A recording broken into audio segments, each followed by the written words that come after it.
나는 월급에서 벗어나려고 부업을 시작했다가 오히려 월급 없이는 하루도 못 버티는 사람이 됐다.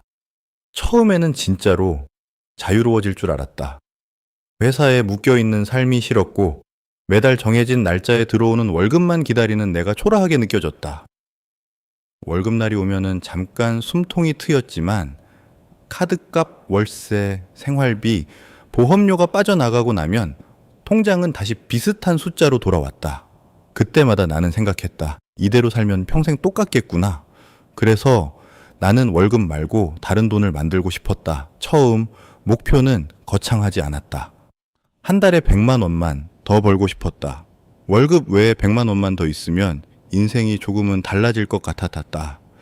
카드값을 덜 걱정하고 사고 싶은 걸 조금은 사고 부모님께 용돈도 드리고 회사에서 무슨 일이 있어도 덜 불안할 것 같았다.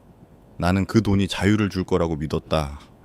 그런데 지금 돌아보면 내가 원했던 건 돈이 아니라 도망칠 구멍이었다. 회사에서 벗어나고 싶었고 답답한 현실에서 빠져나가고 싶었고 내가 뭔가 되고 있다는 느낌을 갖고 싶었다. 퇴근하고 집에 오면 나는 쉬지 않았다. 유튜브를 켜고 부업 영상을 봤다. 직장인 부업, 월급 탈출, 자동 수익, AI 부업, 쇼핑몰, 쿠팡 리셀, 전자책, 블로그, 쇼츠 자동화. 처음에는 그냥 참고하려고 본 영상들이었는데 어느 순간 그 영상들이 내 머릿속을 지배하기 시작했다. 지금 시작하지 않으면 늦습니다.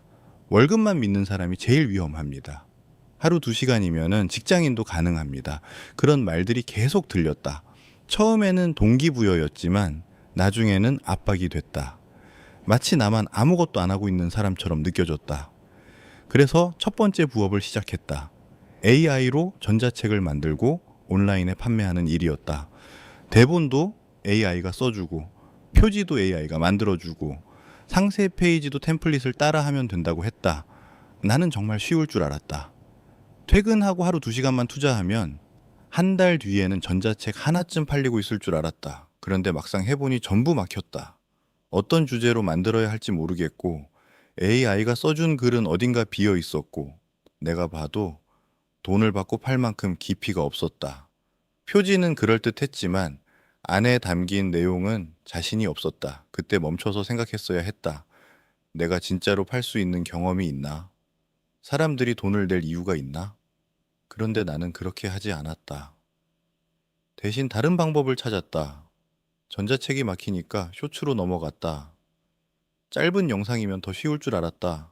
얼굴 안 나오고 목소리는 AI로 만들고 이미지만 붙이면 된다고 했다. 처음에는 영상 하나 만드는데 3시간이 걸렸다. 대본 만들고 음성 만들고 이미지 만들고 자막 넣고 업로드하면은 새벽이었다.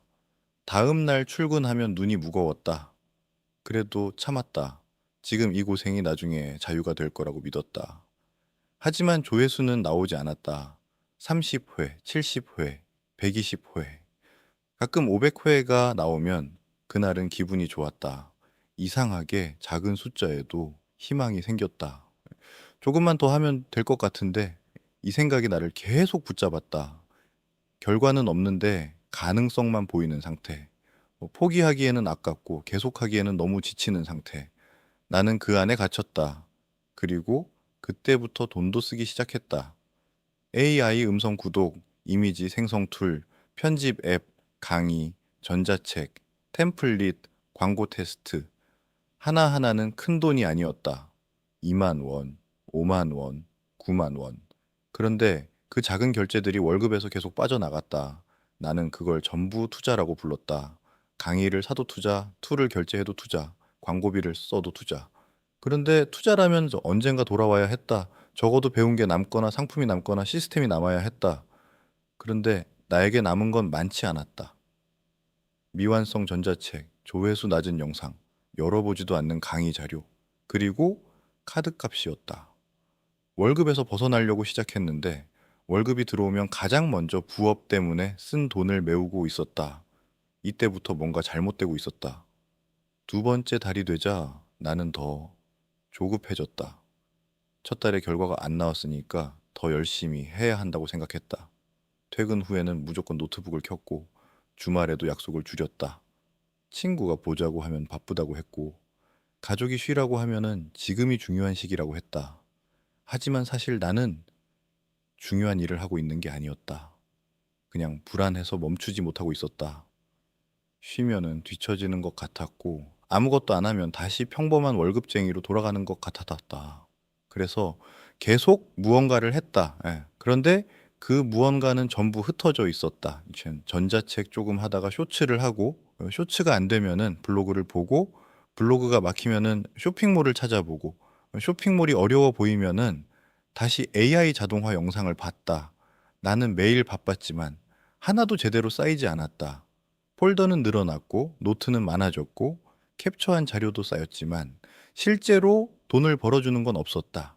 그때도 나는 인정하지 않았다. 아직 준비 중이라고 생각했다. 아직 배우는 단계라고 생각했다.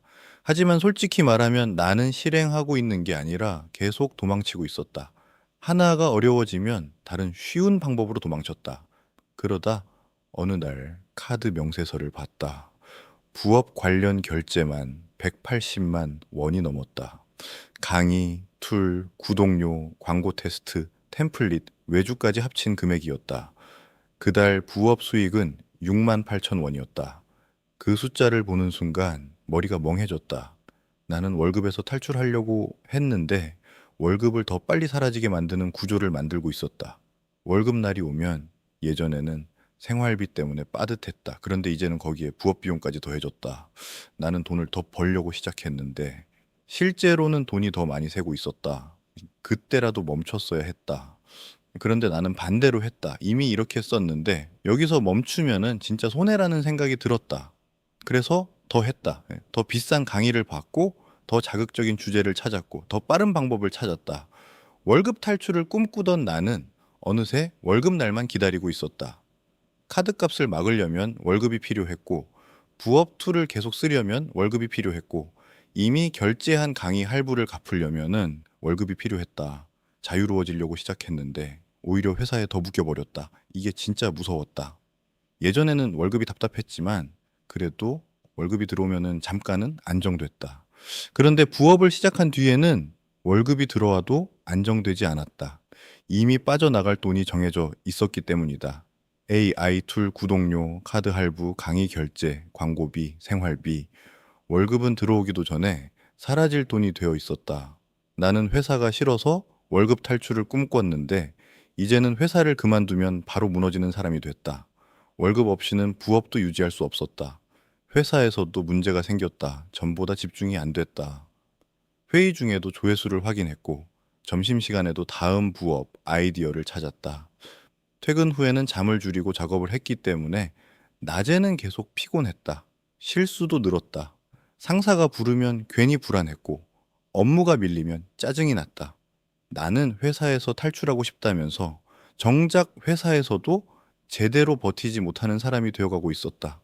본업도 흔들리고 부업도 안 되고 통장도 흔들렸다. 나는 양쪽에서 무너지고 있었다. 가장 힘들었던 건 자존심이었다. 주변에는 부업을 시작했다고 말해놨다. 곧 결과가 나올 것처럼 말했고 언젠가는 회사 말고 다른 수익으로 살 거라고 했다. 그런데 시간이 지날수록 보여줄 게 없었다. 요즘 부업은 잘 돼. 누가 이렇게 물으면 나는 웃으면서 말했다. 아직 세팅 중이야. 조금씩 하고 있어. 하지만 속으로는 알고 있었다.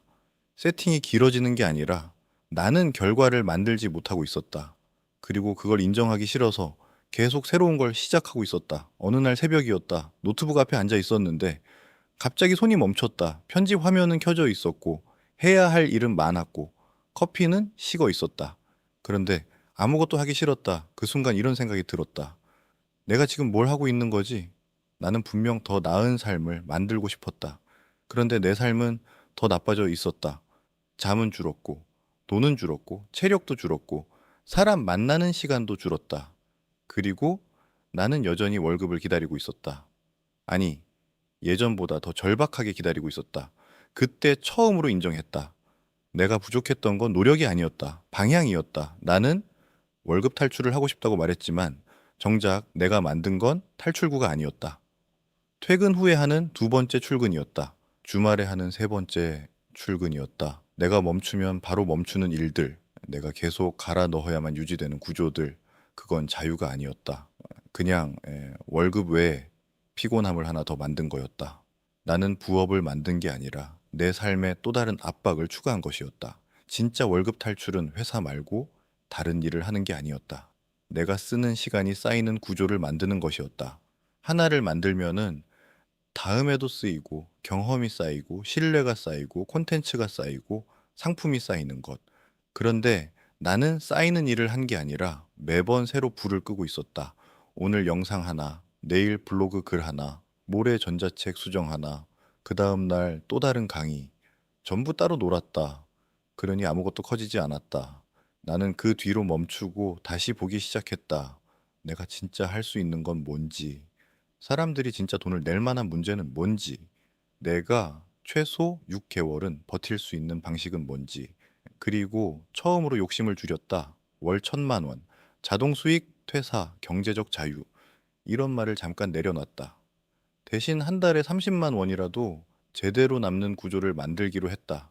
하나의 주제, 하나의 채널, 하나의 상품. 흩어져 있던 걸 줄이고 한 방향으로 쌓기 시작했다. 이제 와서 알았다. 월급 탈출을 가장 빨리 막는 건 월급이 아니다. 조급함이다. 빨리 벗어나고 싶다는 마음 때문에 검증되지 않은 방법에 돈을 쓰고 남들이 된다는 말에 흔들리고 하나를 끝내기도 전에 다른